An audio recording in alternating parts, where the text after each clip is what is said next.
আজকে মিষ্টি কুমড়া রান্না করে দেখাবো।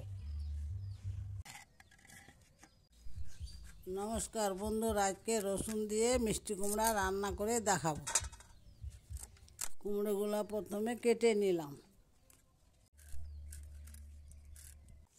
ধুয়ে জল ঝরিয়ে থালাতে তুলে নিলাম মিষ্টি কুমড়াগুলোকে।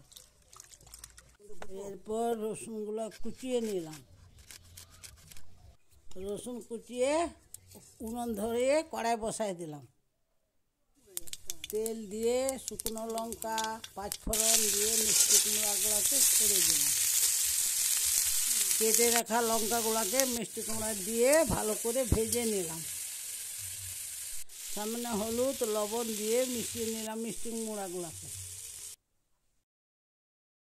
সামান্য জল দিয়ে ঢেকে দিলাম।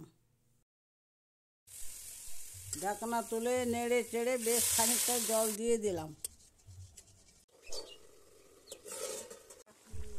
কুচানো রসুনগুলোকে দিয়ে দিলাম। শুকনো শুকনো করে নেড়ে চেড়ে শুকনো শুকনো করে নামাই নিলাম। হয়ে গেছে মিষ্টি কুমড়ার ঝাল।